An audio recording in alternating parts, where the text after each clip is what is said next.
soo baxday wasaaradda caafimaadka Jamhuuriyadda Soomaaliland oo ku saxiixnaa wasiirka wasaaraddaasi Dr. Xasan Ismaaciil Yuusuf oo wasiirka wasaaraddaasi ayaa war-saxaafadeedkani ujeedadiisu waxay ahayd maamul daadajin lagu sameeyay dhammaan xarumaha kala duwan ee wasaaradda horumarinta caafimaadka Soomaaliland si kor loogu qaado wada shaqeynta wasaaraddaasi iyo dhiirigelinta dhammaan shaqaalaha kala duwan ee wasaaradda caafimaadka ee gobolada dalka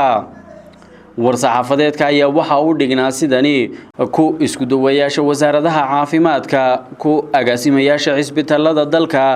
og agaasimayaasha cisbitaalada degmooyinka madaxa xarumaha caafimaadka degmooyinka gobolada kala duwan ee dalka agaasimayaasha waaxaha wasaaradaha horumarinta caafimaadka agaasimaha guud ee wasaaradda caafimaadka wasiir ku-xigeenka wasaaradda horumarinta caafimaadka madaxweynaha Jamhuuriyadda Soomaaliland waxaan dhamaantoodba wargelinaynaa inay wasaaradda caafimaadka Jamhuuriyadda Soomaaliland maanta laga bilaabo ay wareegto maamul daadajin soo saartay taasi oo kor loogu qaadayo wada shaqeyntii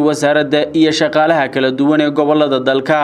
wareegtada wasiirku uu soo saaray ayaa waxay u dhignay sidani maadaama ay maamul daadajinta dawladdu ay tahay siyaasadda xukuumadda Jamhuuriyadda Soomaaliland ee uu hogaaminayo madaxweyne Muuse Biixi Cabdi waxaan faraynaa dhammaan mas'uuliyiinta kala duwan ee wasaaradda horumarinta caafimaadka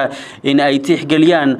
war-saxaafadeedkani oo u dhignaa sidani waxaana magacaabista wasaaradaha horumarinta caafimaadka ee degmooyinka loo marayaa sidani agaasimayaasha cisbitaalada degmooyinka waxa soo magacaabi doona isku duwayaasha wasaaradaha horumarinta caafimaadka ee gobolada dalka madaxa caafimaadka degmooyinka waxa soo magacaabaya isku duwaha wasaaradda caafimaadka ee gobolada dalka mas'uuliyiinta kale ee wasaaradda horumarinta caafimaadka ee hoos yimaada isku duwayaashana waxa soo magacaabi doona isla isku duwaha wasaaradda caafimaadka mas'uuliyiinta kale ee cisbitaalada guud ee gobolada dalka waxa soo magacaabi doona mas'uuliyiinta kale ee wasaaradda caafimaadka wareegtadani waxay dhaqan gali doontaa 1 bisha Oktoobar 2018 sida war-saxaafadeedkani lagu xusay war-saxaafadeedkani oo ku saxiixnaa wasiirka wasaaradda caafimaadka Soomaaliland Dr. Xasan Ismaaciil Yuusuf